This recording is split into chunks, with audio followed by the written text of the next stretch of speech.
Hi everyone, me again, back with another video. In front of the camera, straight away you can see a few things, obviously.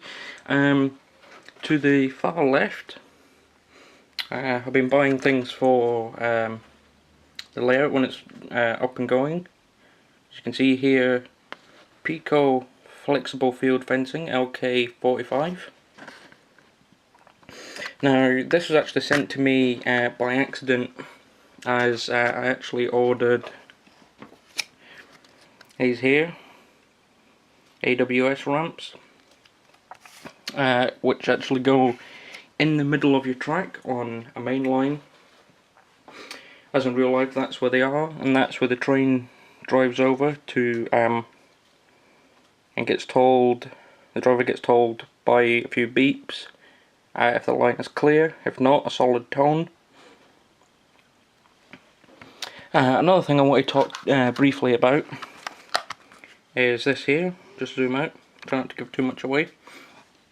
Is Gauge Master DCC25. That was my mobile going off. OPTI decoder. Now what it is, it's a 4-function decoder. That the decoder and the harness are separate. It basically plugs into the decoder. I haven't got one for you to show you, it's actually in some of my locomotives. This was actually recommended to me. Thank you for recommending it to me. Very good decoder. Basically what it is, as you all know, Hornby uses a very low amp, Hornby's standard 4-function decoder uses a standard low amp for the stall feature, which means when you're going really slowly it uses this amp to make sure it doesn't stall. But the Gauge Master actually uses a more powerful amp rating, so it doesn't stall very well, doesn't stall much, if at all. It actually comes on the back with what you should do. Now, I would recommend this, but you will need to set up a programming track, as the decoders are set to default 3 as usual, but you need the programming track, as it will not program on a main track, as this is a safety feature. I actually called Gauge Master up because it confused me. It's a safety feature to stop you accidentally programming all your locomotives on the track or your layout to one address. For example, the Hornby Select would do it. You have 2 trains on your track, you program one train, but it would make all the trains the same, as that programs the actual track, not the decoder. This is what I've been told. So this is basically a safety function, so you don't do that, don't damage your locomotives. Their system doesn't actually program more than one locomotive at a time, but this is their security feature in case you've got, like I said, the Hornby Select, maybe the entry level Bachmann EZ controller. They're very good in DCC ready locomotives, and they're really good in DC locomotives when you want to convert them, as I've actually used one to convert a few of my trains. As you can see, you probably know which one, because the nose of her is sticking out, which is of course the Clovelly, which I'll try and get her to run by. Now, if you remember, she was on DC, she's now on DCC, she's been hardwired. Now that flash that you got there, just on the points, if I can stretch the point out to it because I'm behind the camera, just here, is actually because this is a board from upstairs, from the layout, had nothing on it. I brought it down, I put a few bits of track on. It's not wired up for DCC. It's got the power clips in the centre of the track, So that's one reason why that's doing that. Now I sold some items, and I was looking for a locomotive to buy, and there was many out there that caught my eye. There was the Bachmann 150, there was the Bachmann 105 in BR green, and there was a few others, and I completely forgot about one locomotive, which I wouldn't say it's my favourite locomotive, but it's up there. It's in the top 5, maybe about number 2, 3. I'll just bring it into shot now. It is a Bachmann product. Here she comes.